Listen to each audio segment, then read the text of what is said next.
হযরত মুসা আলাইহিস সালামের জামানার একটা ছোট ঘটনা বাবারি। ওই আল্লাহ আল্লাহ একজন ব্যক্তি তাওরাত কিতাব তেলাওয়াত করছিল রে বাবা। তাওরাত কিতাবখানা তেলাওয়াত করতে বাবা এই তেলাওয়াত কিতাবখানা বাবারে যখন ওইভাবে তেলাওয়াত করে বাজার যায়, বাজার থেকে মদ পান করে আসে। মদ পান করে আসার পরে বাড়িতে আসে। বাড়িতে আসার পরে ওই তাওরাত কিতাবখানা পড়তে শুরু করে। মুসা নবীর জামানা মদ খেয়ে যদি কেউ তেলাওয়াত করে একে কি করবেন আপনারা? এই আপনারা কি করবেন? একে মারবেন না? এমন কি কুরআনুল কারীম ফুরকানুল হামিদ, এই কুরআনুল কারীম বিনা ওযুতে ছোঁয়া যায় না। এই কুরআনুল কারীম বিনা ওযুতে ছোঁয়া যায় না। যদি ছুঁয়ে নাই, যদি ওয়াজিবতে ছুঁয়ে নাই, না জানতে ছুঁয়ে নাই, সাগীরা গুনাহ হবে, তওবা করতে হবে সঙ্গে সঙ্গে। আর যদি জানার পরে যদি কুরআন মাজিদ বিনা ওযুতে ছুঁয়ে নাই বা নেড়ে নাই, কবিরা গুনাহ হবে, সঙ্গে সঙ্গে তাকে কি করতে হবে? তওবা করতে হবে, ওযু করে তাকে লাড়তে হবে। আল্লাহ পাকের কালাম বলে উফি ওয়ালা তানহারহুমা ওয়া কুল্লাহুমা কাওলান কারীমা। এই দুনিয়ার মানুষেরা, এই দুনিয়ার মানুষেরা আব্বা জানা আর সোনা মালিকেরা, দুনিয়ার ভিতরে যাদের আব্বা মা আছে দুনিয়াতে গো, এ উফি ওয়ালা তানহারহুমা ওয়া আকুল্লাহুমা কাওলান কারীমা। এবং ওই আব্বা মাকে উহ শব্দটা তোমরা দিবে না।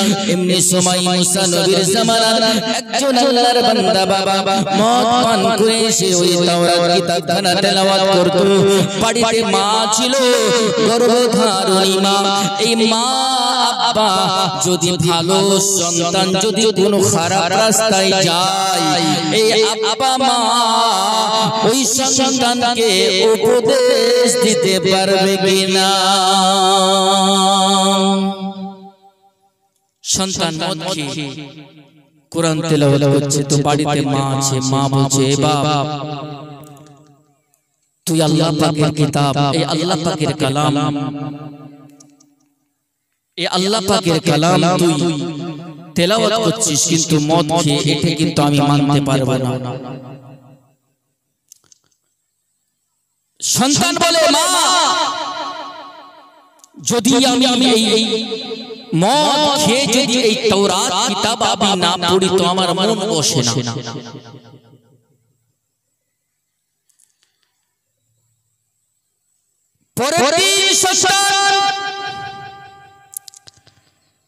পরের দিন আল্লাহর বান্দা মায়ের বেটা যখন আবার মদ খেয়ে সে বাবা কই তাওরাত কিতাব করা তেলাওয়াত করতেছিল রে বাবা।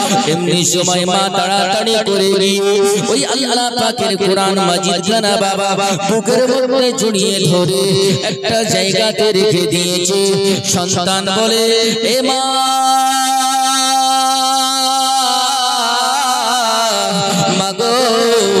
ও মা জননী, আমি এই তাওরাত কিতাবখানা আমি যতক্ষণ পর্যন্ত আমি মদ না খাই ততক্ষণ পর্যন্ত আমাকে পড়তে ভালো লাগে না, আমার মন বসে না। যেমনি মা বলে না না বাবা আমি তোমাকে দেব না এই কোরআন মাজিদ তোমাকে আমি দেব না। যেমনি বাবা সন্তানের কাছ থেকে রে বাবা ওই ছেলের কাছ থেকে ওই কোরআন মাজিদ খানা বাবা যেমনি মা কেড়ে নিয়েছে,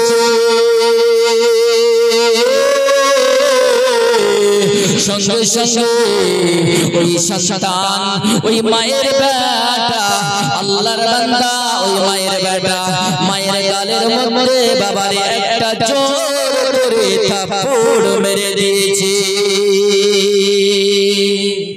বলেন আস্তাগফিরুল্লাহ। জোর করে একটা থাপ্পড় মেরে দিয়েছে, যেমন মেরেছে এত জোরে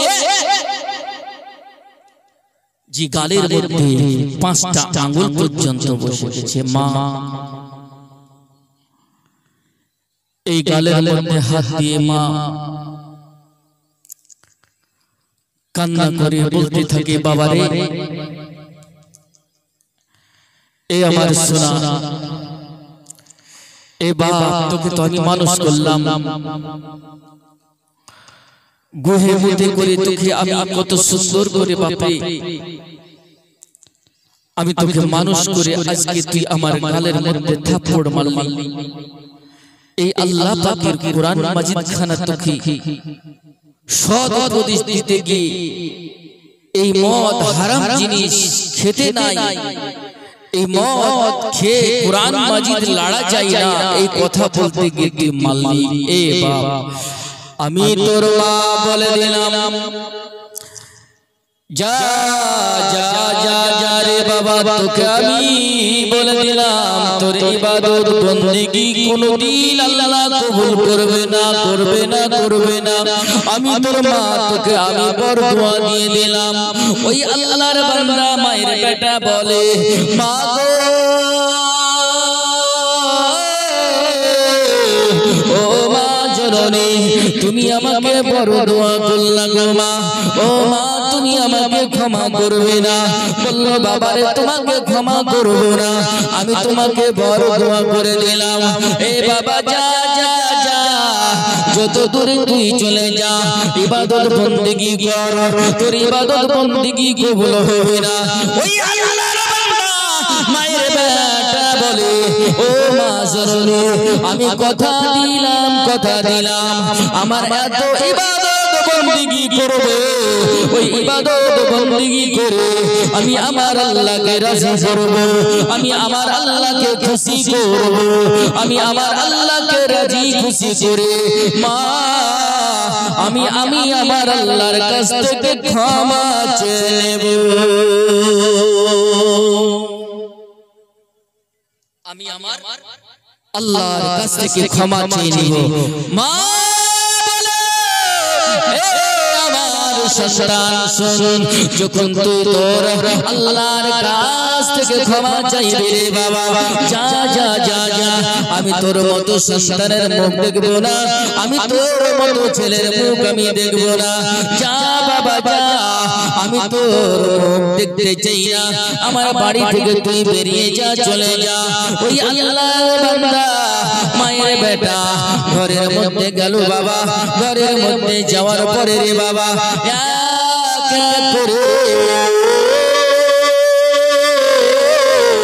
একটা ঘটি বাটি বাবা নিল, যেমনি ঘটি বাটিটা নেওয়া হলো, ব্যাগের মধ্যে ঘটি বাটিটা নিয়ে ঘাড়ের মধ্যে তুলে বাড়ির দিকে আপনার বাহার দিকে বাহির দিকে হাঁটতে শুরু করে দিল।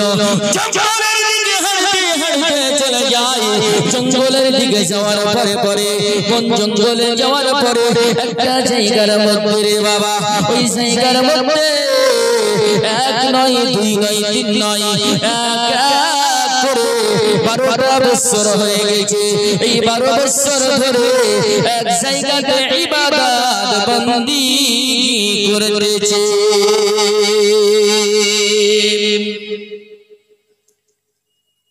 এক জায়গায় বসে 12টা বছর ধরে ইবাদত বন্দেগী করতে শুরু করলো। এই জন্য কবিতে কি বলে, ও তুমি জিন্দা থাকতে মুঠো ভাত দাওনি মা বাবার মুখে,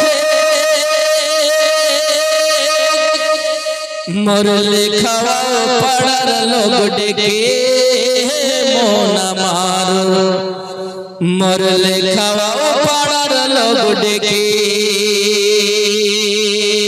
ও তুমি জিন্দা থাকতে মুঠো ভাত, ও তুমি জিন্দা, ও তুমি জিন্দা থাকতে এক মুঠো ভাত দাওনি মা বাবার মুখে, মরলে খাওয়াও পাড়ার লোক ডেকে মন আমার, মরলে খাওয়াও পাড়ার লোক ডেকে। কি বাবা এদিকে হয় দেখবেন বাবা বাপ মারা গেছে মিম্বার, বাপ মারা গেছে মসজিদের সেক্রেটারি, বাপ মারা গেছে মসজিদের সভাপতি, মা মারা গেছে আপনার গ্রামের মেম্বারকে বড় বড় লোক ধনী ধনী যারা আছে তাদেরকে ডাকবে এরে আব্বা আমার সোনা মানিকেরা। কিন্তু দেখবেন জিন্দা থাকতে এক মুঠো ভাত ওই আব্বা মাকে দিল না, আবার মরার পরে আপনার চাহরণ করবে, গ্রামের মানুষকে খাওয়াবে, মেম্বারকে খাওয়াবে, প্রধানকে খাওয়াবে, এই কমিটিকে খাওয়াবে, আপনার সমস্ত মানুষকে খাওয়াবে। এই জন্য কবিতে বলে তুমি জিন্দা থাকতে এক মুঠো ভাত দাওনি মা বাবার মুখে, মরলে খাওয়াও পাড়ার লোক ডেকে, মরলে খাওয়াও পাড়ার লোক ডেকে। আর মাসে মাসে লক্ষ টাকা ব্যাংকে রাখো জমা,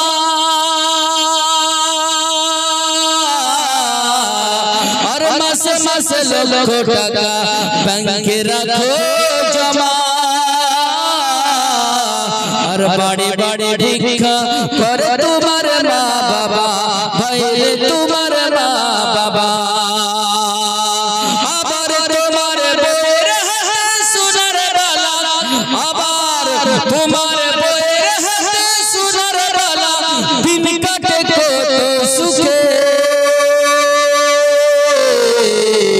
মরলে খাওয়াও পাড়ার লোক ডেকে মন আমার, আর মরলে খাওয়াও পাড়ার লোক ডেকে।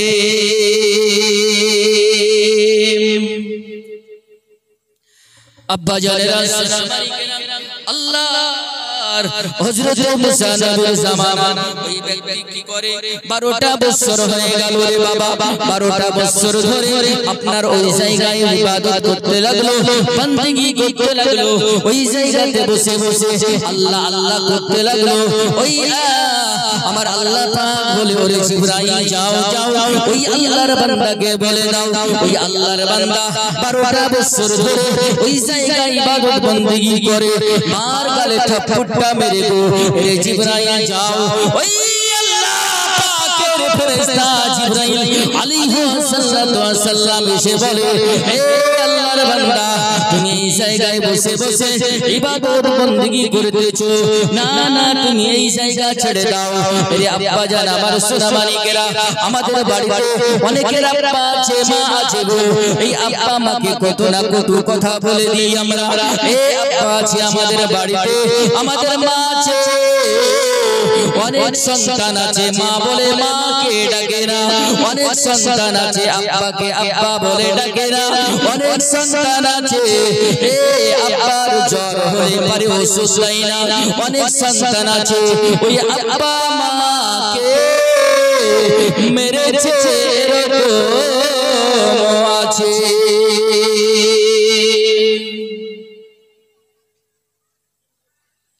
আব্বা মায়ের গায়ের মধ্যে হাত তোলা লোক এখনো পৃথিবীতে আছে।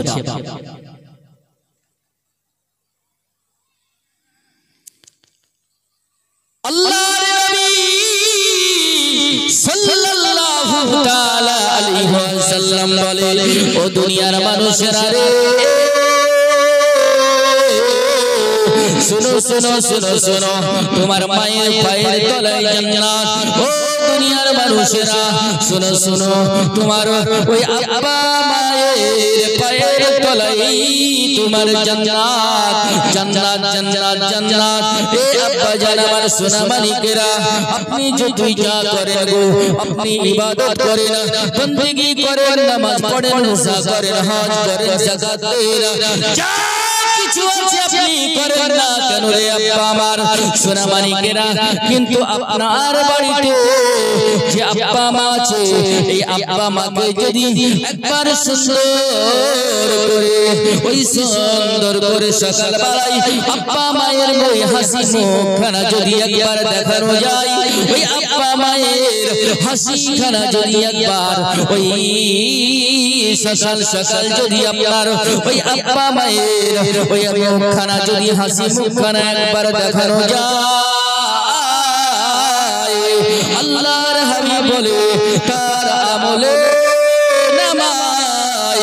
70টা কবুল উমরা হজের নেকিগুলো লিখে দাও।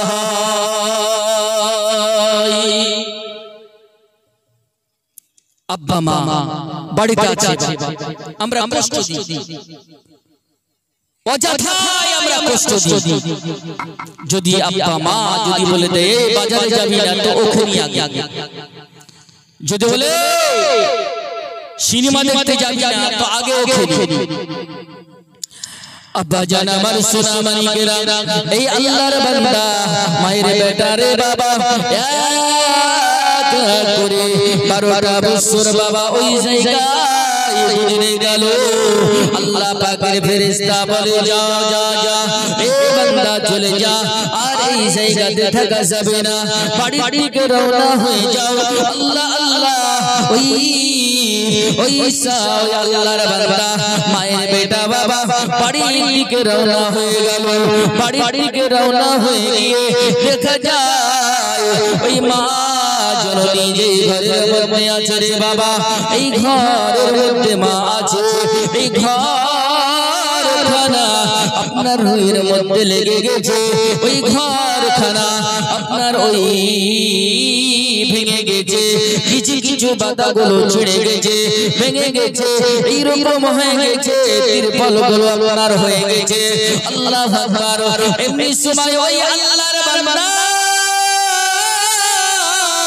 মায়ের বেটা ওই সকাল সকাল গিয়ে মায়ের দরজার কাছে চলে গেলেন। মায়ের দরজার কাছে গিয়ে বলে ও মা, যেমনি বাবা ডাকা দেওয়া সঙ্গে সঙ্গে বাড়ি থেকে বেরিয়ে গেছে, যেমনি বাড়ি থেকে বেরিয়ে গিয়ে বলে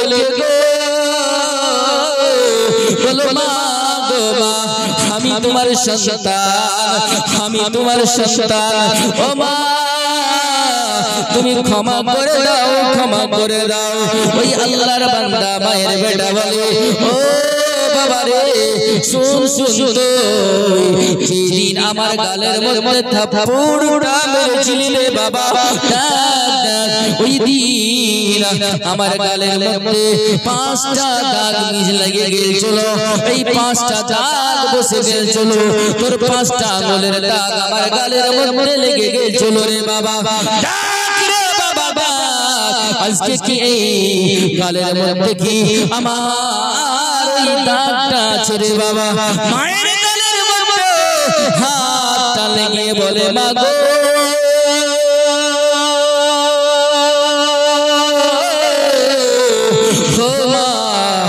গালের মধ্যে তো দাগ নাই। আল্লাহ আল্লাহ। এমনি সময় মা বলে বেটা শোনো শোনো, যখন আমার গালের মধ্যে দাগ নাই রে বাবা, তখন তুমি দেখবা আমার মনে যেই দাগটা এখন পর্যন্ত আছে, যেই দিন আমার মনের দাগ মিশে যাবে, যেই দিন আমার মনের দাগ মিটে যাবে, ওই দিন আমি তোমার মা তোমাকে ক্ষমা করে দেব, ক্ষমা করে দেব, ক্ষমা করে দেব। ওই আল্লাহর বান্দা মায়ের বেটা বাবা বাড়ি থেকে বেরিয়ে গেল, বেরিয়ে গিয়ে বলে মা গো মা, ও বাবা তোমাকে আজকে আমি মাপ দিতে পারবো না, পারবো না, তুমি বাড়ি থেকে চলে যাও। সেই দিন উপদেশ দিতে গিয়ে যাও, আমার গালের মধ্যে তুমি থাপ্পড়টা মেরে দিয়েছিলে রে বাবা। বাবা যাও যাও, তুমি বাড়ি থেকে বেরিয়ে যাও। যেমনি বাবা এমনি বলা সঙ্গে সঙ্গে ওই আল্লাহর বান্দা মায়ের বেটা পাড়া বন জঙ্গলের দিকে রে বাবা দৌড়তে শুরু করলো, আপনার দৌড়তে শুরু করলো, দৌড়তে দৌড়তে গিয়ে ওই জঙ্গলের মোটা মোটা কাঠগুলোকে বাবা কাটতে আরম্ভ করলো, আপনার শুকনা শুকনা কাঠগুলোকে কেটে এক জায়গায় করলো। লোকেরা বলে 12টা বছর পর আলী, 12টা বছর পর আসার পরে মায়ের সঙ্গে সাক্ষাৎ করলি, মায়ের সঙ্গে সাক্ষাৎ করার পরে আল্লাহর বান্দা মায়ের বেটা তোর কি হলো রে? ওই শুকনো শুকনো কাঠগুলোকে কেটে এক জায়গায় কেন করতেছিস রে? কি হয়েছে তোর? বলল ভাই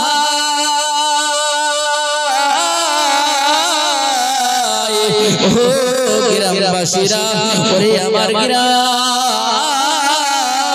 মানুষেরা, ওরে আমার বন্ধুরা, শুনো শুনো, এই জন্য তোমাদেরকে একটা উপদেশ দেব। তোমাদের যদি বাড়িতে মা থাকে গো, উফিওয়ালা তানহারহুমা ওয়া আকুল্লাহুমা কাওলান কারীমা। তোমাদের যদি বাড়িতে মা থাকে, এই মাকে কষ্ট দিবে না, এই মা ওর মাকে কষ্ট দিবে না, শব্দটা দিবে না। বাড়িতে যদি তোমার আব্বা থাকে, এই আব্বাকে কখনো কষ্ট দেবে না, এই আব্বাকে শব্দটা দেবে না। আমার বন্ধুরা কান খুলে শুনে নাও, আমি ভুল করেছি, আমি জাহান্নামের ভয়ে আমি আর সহ্য করতে পারি না, আমি জাহান্নামের ভয়ে চিন্তা করেছি রে, আমি আমার মায়ের গালের মধ্যে থাপ্পড়টা মেরে দিয়েছিলাম। হে আল্লাহ, আমাকে ক্ষমা করবে না, ক্ষমা করবে না। আমাকে জাহান্নামের ভিতরে দিবে, এই জাহান্নামের ভিতরে আমি ওই আগুন সহ্য করতে পারবো না। ওই দুনিয়া জাহান্নামের আগুন কেমন করে সহ্য করব? এই জাহান্নামের ভয়ে আমি এই মোটা মোটা কাঠগুলোকে এক জায়গায় করে আমি এই জায়গায় আগুন ধরিয়ে দিয়েছি। আমি জাহান্নামের আগুনের ভয়ে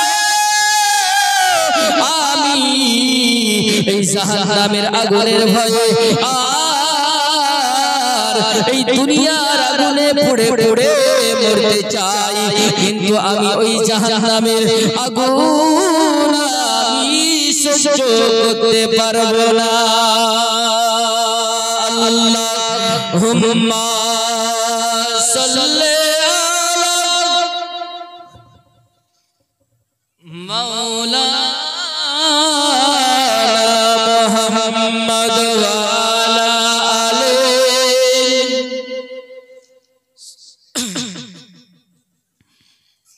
মাওলানা মুহাম্মদ সাল্লাল্লাহু তাআলা আলাইহি ওয়াসাল্লাম।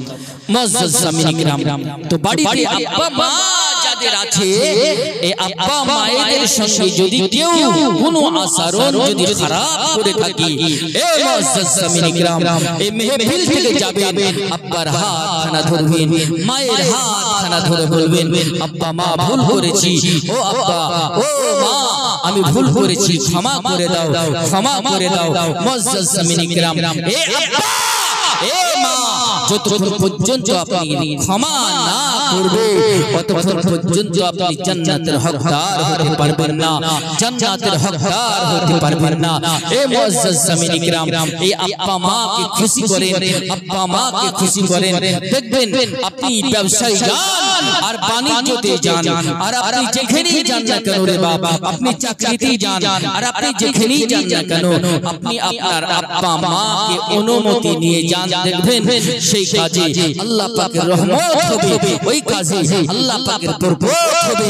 এ মুআজ্জাজ সামিন কিরাম, ওই কাজে আপনি সফল হয়ে যাবেন, সফল হয়ে যাবেন। যখন আপনার বাড়ি থেকে বেরিয়ে যাবেন, তখন আপনার মা বলবে, আল্লাহ আমার ওই সন্তানটা ব্যবসার উদ্দেশ্যে গেল, আল্লাহ তুমি আমার সন্তানের, আমার সন্তান বা আমার বেটার ব্যবসা তো উন্নতি দান করে দাও। আর যেমনি বুঝলেন ব্যবসা করে আপনি বাড়ি ঢুকবেন, তখনই কিন্তু বাড়ি আপনার পকেট চেক করবে, এই কত টাকার মাল নিয়ে বাড়িওয়ালি কিন্তু বাড়ির স্ত্রী তাড়াতাড়ি করে কিন্তু আপনার পকেট চেক করবে, কিন্তু আপনার মা কিন্তু পকেট চেক করবে না। আপনার মা বলবে, ছেলেটা আমার রোদ্রে পানিতে বৃষ্টিতে অনেক কষ্ট করেছে, আগে আমার ছেলেকে তাড়াতাড়ি করে সুন্দর একটা জায়গাতে ওকে বসতে দাও, তারপর একটু পানি খেতে দাও, খাবার খেতে দিয়ে সুস্থ করতে দাও। সুস্থ হওয়ার পরে তখন তুমি তার সঙ্গে হিসাব হোক বা টাকা পয়সা যাই কিছু হোক না কেন তুমি নাও। এই খবরদার, মায়েরা তাকায় সন্তানের মুখের দিকে আর বউয়েরা তাকায় স্বামীর পকেটের দিকে। তাকাই পকেটের দিকে, আপনার পকেট ফাঁকা, তো আপনার বুঝলেন 3 দিনও থাকবে। আর মাকে ভিনু হয়ে গেছে, মা কষ্ট করে বড় করে দিয়ে আজকে আপনি ভিনু হয়ে গেছেন, আলাদা হয়ে গেছেন, আলাদা হয়ে গিয়ে আজকে আপনি আপনার মতো খাচ্ছেন, কিন্তু মাকে কোনোদিন বলেন নাই যে মা এসো আমার সঙ্গে তুমি আজ খাও।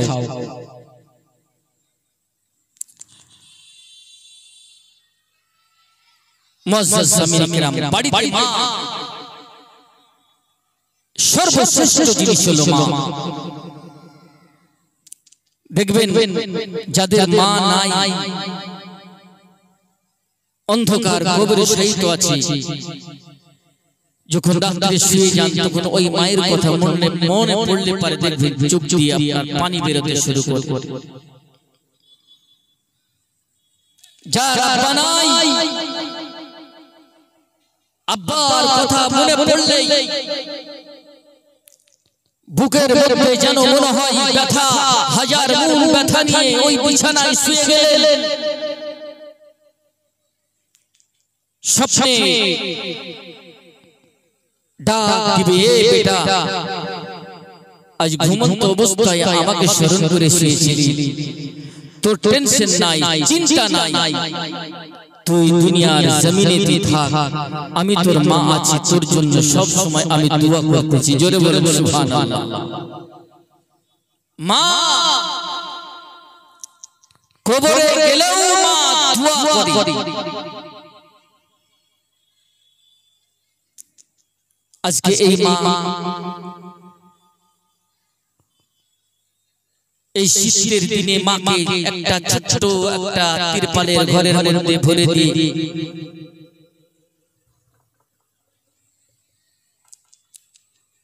বিদেশি কম্বল গায়ে দিয়ে ছেলেকে নিয়ে, মেয়েকে নিয়ে, বিবিকে নিয়ে এক ঘরে সুন্দর একটা ঘরের মধ্যে শুয়ে আছে।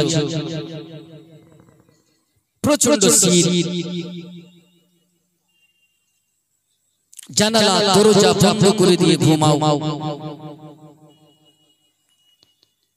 মাকে একটা হালকা পাতলা একটা কাঁথা দিয়ে দিয়েছো, একটা কম্বল দিয়ে দিয়েছো, জোরে ঠান্ডা লেগে গেছে, মায়ের ঘুম হয় না। রাত্রে মা ডাক দিছে, আব্দুর রহমান, আব্দুর রহমান।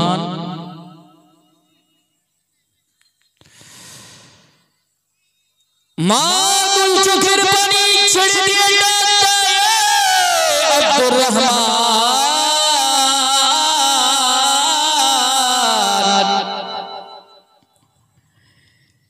এ বাবা, যখন তুই ছোট ছিলি রে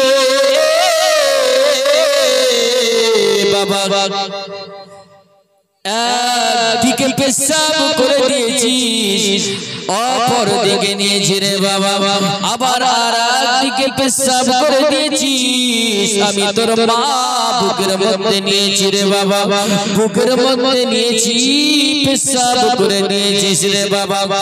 এ বাবা, ওই কম্বল গুলো, ওই কাঁথা গুলো ভিজিয়ে ফেলেছিস। আমি তোর মা, আমি ভিজা জায়গায় তোকে শুকনা জায়গায় রেখেছিলাম রে বাবা। এ বাবা, আজকে কম্বল বিদেশি কম্বল গায়ে দিয়ে আজকে শীতের রাত্রিতে ঘরের মধ্যে ঘুমাও। একবার তো মায়ের খবর নিলাম বাবা রে, সোনা দেখ দেখ তোর মামি এই শীতের রাত্রিতে বসে বসে বসে বসে সারা রাত পার হয়ে গেল রে বাবা। একবার মা কোন হালাতে আছে, মা কোন অবস্থায় আছে, একবার খোঁজ লিলি না, খোঁজ লিলি না।